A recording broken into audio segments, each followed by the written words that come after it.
ರಾಜಕಾರಣದಲ್ಲಿ ಕೊನೆಯ ಉಸಿರಿರೋವರೆಗೂ ಕೂಡ ಕೋಮಾದಿಗ ಶಕ್ತಿಗಳ ವಿರುದ್ಧ ಹೋರಾಟ ಮಾಡ್ತೇನೆ. ಯಾಕೆಂದರೆ ಸಂವಿಧಾನ ಇವೆಲ್ಲಕ್ಕೂ ಕೂಡ ವಿರುದ್ಧವಾಗಿದೆ. ನಾವು ಸಂವಿಧಾನದಲ್ಲಿ ನಂಬಿಕೆ ಇಟ್ಕೊಂಡಿರ್ತಕ್ಕಂಥದ್ದು. ಒಂದು ವೇಳೆ ಸಂವಿಧಾನ ಇಲ್ಲದೆ ಹೋಗಿದ್ರೆ ನಾನು ವಿದ್ಯಾವಂತನೂ ಆಯ್ತಿರಲಿಲ್ಲ, ಶಾಸಕನೂ ಆಗ್ತಿರ್ಲಿಲ್ಲ, ಮಂತ್ರಿನೂ ಆಯ್ತಿರಲಿಲ್ಲ, ಮುಖ್ಯಮಂತ್ರಿನೂ ಆಯ್ತಿರಲಿಲ್ಲ, ಡೆಪ್ಟಿ ಚೀಫ್ ಮಿನಿಸ್ಟರ್ ಆಯ್ತಿರಲಿಲ್ಲ. ಸಂವಿಧಾನದಿಂದಲೇ ಆಗಿರೋದು. ಬಾಬಾ ಸಾಹೇಬ್ ಅಂಬೇಡ್ಕರ್ ಅವರು ಕೊಟ್ಟಿರ್ತಕ್ಕಂಥ ಸಂವಿಧಾನ.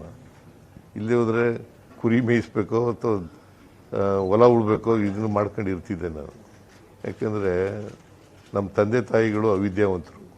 ಅದರಿಂದ ಕೊನೆಯ ಉಸಿರಿರೋವರೆಗೂ ಕೂಡ ಸಂವಿಧಾನಕ್ಕೆ ಯಾರೇ ಧಕ್ಕೆ ತಂದರೂ ಕೂಡ ಅದರ ವಿರುದ್ಧ, ಕೋಮುವಾದಿ ಶಕ್ತಿಗಳ ವಿರುದ್ಧ ಮತ್ತು ಜನರ ಸಮಾನತೆಗಾಗಿ, ಸಮಾನ ಅವಕಾಶಗಳಿಗಾಗಿ ಹೋರಾಟ ಮಾಡ್ತೇನೆ ಅಂತಕ್ಕಂಥ ಮಾತುಗಳನ್ನು ಈ ರಾಜ್ಯದ ಜನತೆಗೆ ವಿನಮ್ರವಾಗಿ ಹೇಳಲಿಕ್ಕೆ ಮತ್ತೆ ಇನ್ನೊಮ್ಮೆ ಸೋನಿಯಾ ಗಾಂಧಿಯವರಿಗೆ, ರಾಹುಲ್ ಗಾಂಧಿಯವರಿಗೆ ಮತ್ತು ನಮ್ಮ ಪಕ್ಷಕ್ಕೆ, ನಮ್ಮ ಎಲ್ಲ ಲಕ್ಷಾಂತರ ಕಾರ್ಯಕರ್ತರಿದ್ದಾರೆ ಕಾಂಗ್ರೆಸ್ ಪಕ್ಷಕ್ಕೆ, ಅವ್ರಿಗೆಲ್ಲರಿಗೂ ಕೂಡ ಧನ್ಯವಾದಗಳನ್ನು ಹೇಳಿ ಇವತ್ತು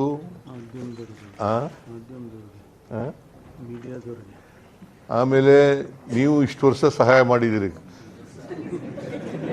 ಸಹಕಾರ ಕೊಟ್ಟಿದ್ದೀರಿ. ಯಾಕೆ ನಗ್ತಾ ಇದ್ದೀರಿ? ಯಾಕೆ ನಗ್ತಾ ಇರೋದು? ಯಾಕೆ ನೀವು ಸಹಾಯ ಮಾಡಿಲ್ವ ನನಗೆ?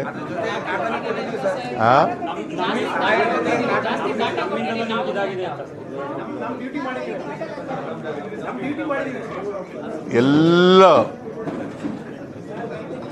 ಮಾಧ್ಯಮದ ಸ್ನೇಹಿತರಿಗೆ ಧನ್ಯವಾದಗಳನ್ನು ಹೇಳಲಿಕ್ಕೆ ಬಯಸ್ತಾ ಇದ್ದೇನೆ.